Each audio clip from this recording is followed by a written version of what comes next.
We're all hoping and praying that the Prime Minister makes the speediest possible recovery. We know that the Prime Minister was taken into intensive care last night at 7 o'clock.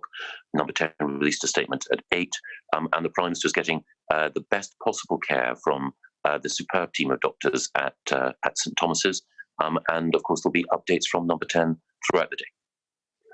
Well, all of us recognise that the coronavirus is a new disease, and therefore it would be wrong for me to second guess the expert treatment that the Prime Minister is being given at St Thomas's. We just all hope that he makes the speediest possible recovery, and in the interim, the work of government goes on. The Prime Minister has given us clear instructions about what he wants us to do in order to make sure that we maintain social distancing guidelines, slow the spread of this terrible disease, and then build up the resilience of the NHS in order to make sure that as many people as possible can be given the care they need at the time they need.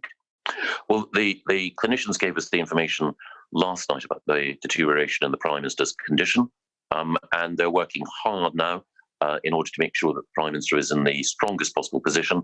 But I'm not going to second guess their judgment. I think it's vitally important that we allow those people who are looking after the Prime Minister to get on with the job. They're the people who have the skill, the expertise, the compassion on the front line, and I know that the Prime Minister is in good hands, and our thoughts and prayers are with him at this point. Yes, the Prime Minister's outlined to Dominic the importance of following the plan that has been agreed, and Dominic will be chairing that meeting, the morning meeting that occurs at 9:15, in which we'll be implementing the Prime Minister's plan, looking at the nature of the spread of the disease, looking at the way in which the measures we put in place have been working, and then considering what more we can do in order to make sure that the NHS is strengthened, looking at the various different treatments and the various different approaches that can be taken in order to make sure that we're in a better position than before to look after and care for people.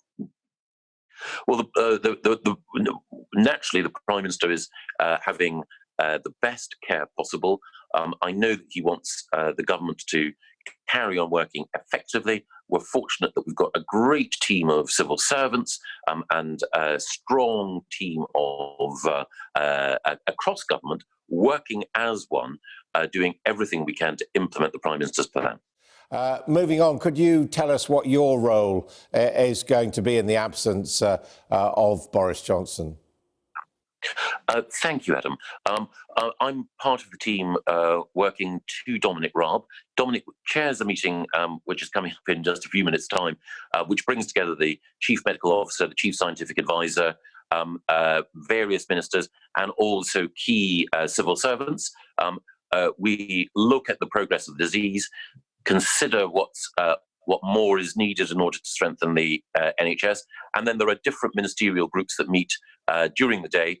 There's one that looks at the NHS specifically, which Matt Hancock chairs, and one that looks at how the economy and business can be kept resilient through this difficult time, and that's chaired by Rishi Sunak, the Chancellor, with Alok Sharma, the Business Secretary, as his deputy. Yes, and of course all of us wish Mr Johnson a speedy recovery, but there has been some concern expressed that with him not able to provide a leadership role at the moment, it will be difficult to develop an exit strategy or to have a meaningful 3-week report on the lockdown next week. How's that going to be taken forward? Well, it is the case that we will review the progress of the disease and indeed the nature of the lockdown collectively as a cabinet.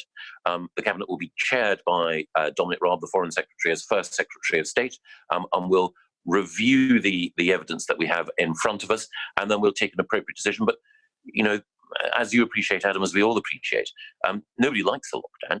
None of us want it, but the fact that the Prime Minister and others are in a serious condition as a result of this disease emphasises the importance of making sure that we all do everything we can to limit the spread of the disease. Some governments are now setting up active exit committees, if you like, on working out how they're going to take their countries out of lockdown. The Austrians have done so. The Germans are talking about it. Are we at that stage? Do we have any senior minister in charge of the exit strategy, the next stage? Well, we are looking collectively, and that's one of the purposes of the 9:15 meeting, at exactly what the nature and the scale and the spread of the disease is. But any decision will ultimately be taken by Cabinet collectively. But do you expect that to be taken before the update to the nation next week on the 3-week lockdown? Well, we're looking at the information. There will be an update next week, and the Cabinet will discuss the situation in the next few days. Everyone was shocked and taken by surprise by the news that the Prime Minister has been taken into intensive care last night, particularly since there'd been a news conference only a few hours before. Was the government levelling with the nation at those briefings, telling them what the situation was, and was it as taken by surprise? Yes, we were. The briefing that was given at 5 o'clock was given at a time when we didn't know about the deterioration in the Prime Minister's condition. We were informed subsequently. The Prime Minister was admitted to intensive care at 7 o'clock, and that information wasn't given to us in government, to those in the Cabinet, until just before 8 o'clock. Given his importance to the nation, do you think with hindsight he could have been looked after better? Well, I think the Prime Minister followed medical advice, and he was at all times operating with a strict back diary, and following the guidance that he was being given by his doctors. And I think now all of us just pray and hope that the Prime Minister will recover well.